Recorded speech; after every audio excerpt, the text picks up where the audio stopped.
पुरुषों में महान माने जाने वाले पुरुषोत्तम राम विष्णु के 9वें अवतार, जो अयोध्या के राजा दशरथ के बड़े बेटे थे।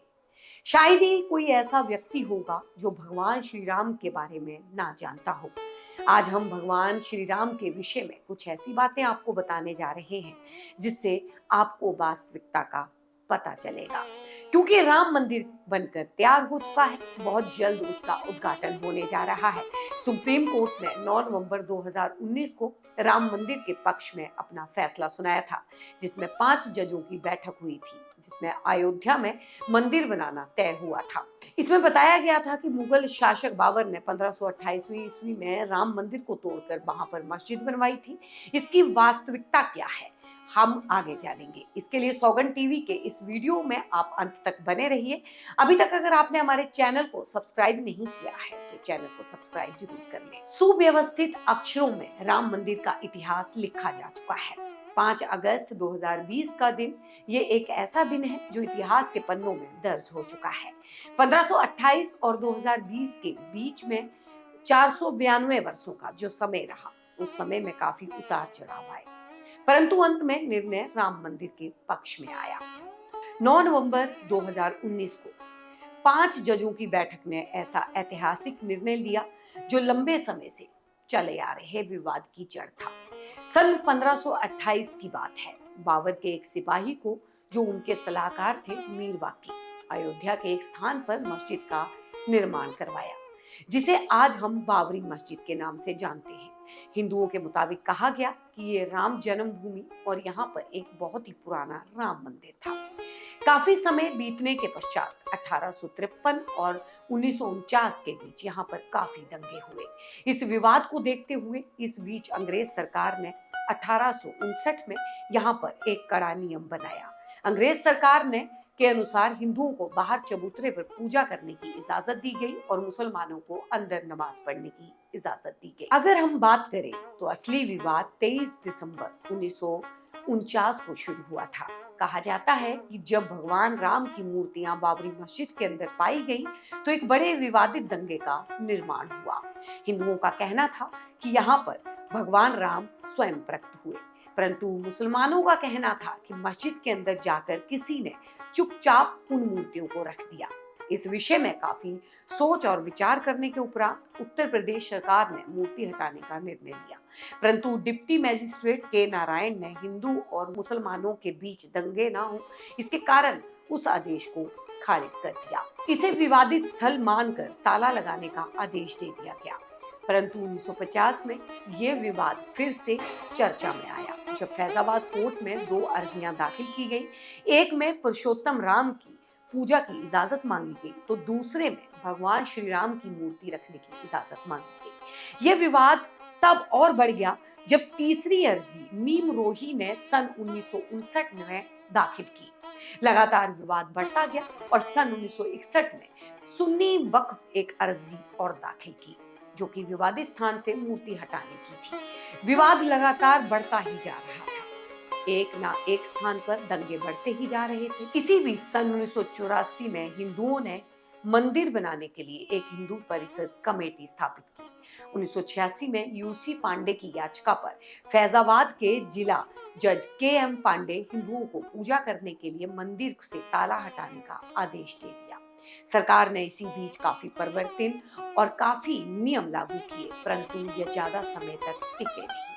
सन 1992 में बीएचपी और शिवसेना समेत कई हिंदू कार्यकर्ताओं और कई हिंदू कमेटियों ने उस मस्जिद को गिरा दिया, जिसकी वजह से उत्तर प्रदेश में काफी दंगे भड़के और हजारों लोगों की मौत भी हुई। लेकिन यह समस्या का निवारण नहीं था, लगातार दंगे बढ़ते जा रहे थे। इसी बीच 2002 में गोधरा में एक हिंदू सामाजिक स्थल पर जा रही ट्रेन में मुस्लिम समुदाय के लोगों ने आग लगा दी, जिसमें 70 लोगों की मौत हो गई और 100 से ज्यादा लोग घायल हुए। इस कारण काफी दंगे हुए। गुजरात में हजारों लोगों की मौत हुई। कुछ समय के लिए दंगे फसाद रुके। 8 साल का समय बीतने के पश्चात सन 2010 में इलाहाबाद हाई कोर्ट ने उस विवादित स्थान पर कुछ अहम निर्णय लिए, जो कि सुन्नी वक्फ बोर्ड, रामलला विराजमान और निमोही अखाड़ा पर बकायदा इलाहाबाद हाईकोर्ट ने उस स्थान को 3 बराबर भागों में बांटने का आदेश दिया। परंतु 2011 में सुप्रीम कोर्ट ने इलाहाबाद हाईकोर्ट के द्वारा सुनाए गए इस निर्माण को रद्द कर दिया। लंबे समय तक सोच विचार करने के उपरांत 8 मार्च 2019 में सुप्रीम कोर्ट ने उस स्थान को फिर से जांच करने का आदेश दिया और इस जांच की समय अवधि 8 सप्ताह रखी गई। 8 सप्ताह जांच करने के उपरांत कार्रवाई पूर्ण करने का आदेश सुप्रीम कोर्ट ने दिया। तो चलिए अब बताते हैं आपको राम मंदिर के इतिहास के बारे में। राम मंदिर का निर्माण विक्रमादित्य द्वितीय ने ईसा में से लगभग 250 वर्ष पूर्व करवाया था, ऐसी मान्यता है। विक्रमादित्य भारत के शक्तिशाली राजा थे। उन्होंने भारत में ऐतिहासिक मंदिरों का निर्माण करवाया था। 1528 में बाबर के सेनापति और बाकी ने राम मंदिर को खंडित करके मस्जिद का रूप दे दिया था। ऐसा करके उसने अपनी शक्ति और भय का परिचय भारत में प्रस्तुत करने का प्रयास किया था। 1853 में राम मंदिर तथा भूमि को लेकर हिंदू और मुसलमानों में पहला विवाद हुआ, जिसके साक्ष्य आज इतिहास में उपलब्ध हैं। हिंदू और मुसलमान जमीन पर अपना अपना दावा पेश कर रहे थे। 1859 में ये विवाद दिन प्रतिदिन बढ़ता जा रहा था। भारत में उस समय अंग्रेजी हुकूमत थी। अंग्रेजों ने विवाद को शांत करने के लिए मंदिर के भीतर नमाज पढ़ने तथा पूजा करने के लिए बाहर की जगह को तय कर दिया। 1949 की अगर बात करें तो 1949 में राम को अपना आराध्य मानने वाले मस्तानों ने राम की मूर्ति को मंदिर के भीतर स्थापित कर दिया, जिसके कारण पूरे देश में तनाव बढ़ गया था। प्रशासन ने तनाव को रोकने के लिए मंदिर को ताला लगाकर दोनों पक्ष को वहां से दूर रहने का प्रयास किया। 1986 में अगर बात करें तो अयोध्या के जिला न्यायाधीश ने हिंदुओं के पक्ष को रखते हुए वहां पर पूजा अर्चना करने की अनुमति प्रदान की। जिला न्यायाधीश के इस आदेश के बाद मुस्लिम समुदाय के लोगों ने विरोध तथा आपत्ति जताई। 1989 में विश्व हिंदू परिषद ने विवादित जमीन के बाहर राम मंदिर निर्माण की कार्यशाला आरंभ की। भारत सदैव से दानी स्वभाव का रहा है। यहाँ के राजा रजवाड़े भी धर्म कार्य में पीछे नहीं रहा करते थे। वे अपनी प्रजा के सभी सुख सुविधाओं को ध्यान में रखते हुए कार्य करने में अपनी प्रसन्नता मानते थे। भारत में ईसा से लगभग 250 वर्ष पूर्व ऐसे ही यशस्वी सम्राट विक्रमादित्य द्वितीय हुए, जिन्होंने राम मंदिर का निर्माण करवाया था। राम मंदिर को मीर वाकी ने 1528 में खंडित कर मस्जिद बनवाई थी। प्रभु श्री राम प्रत्येक हिंदू के आस्था का केंद्र है। उसमें करोड़ों लोगों की आस्था बसती है। भारत की संस्कृति प्रभु श्री राम के नाम से जानी जाती है। भारत को राजा भरत के नाम से जाना जाता है।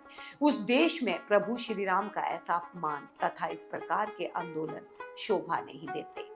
प्रभु श्री राम की पुण्य अयोध्या में अपने धाम वापसी हो रही है, जिसका हर्षोल्लास चारों ओर दिखाई पड़ रहा है।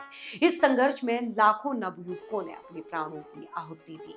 कितने ही प्रकार के आंदोलन किए। दीर्घ प्रतीक्षा के बाद पुनः वह पावन दिन आया है। राम मंदिर निर्माण में प्रत्येक घर तथा व्यक्ति से सहयोग मिले, इस उपेक्षा के साथ मंदिर का निर्माण किया जा रहा है। धन संग्रह के लिए भी प्रत्येक घर तक संपर्क किया गया, जिसमें उनके संघर्षों को राम मंदिर के साथ जोड़ा जा सके। जैसा एक गिलहरी का उदाहरण देखने को मिलता है, जो रामकाज में अर्थात सेतु बंध में अपने शरीर से चिपकाकर रेत लाती और सेतु निर्माण में योगदान देती। इस प्रकार का छोटा सा योगदान भी उसे अमर बनाता है। आज वैसा ही कार्य हमारे समक्ष करने को आया है। हम भी अपने तन मन धन आदि से श्री राम प्रभु के कार्य में भागीदार बने। इसी आशा के साथ राम भक्तों को राम राम। आप देख रहे हैं सौगंध टीवी, सौगंध वतन की।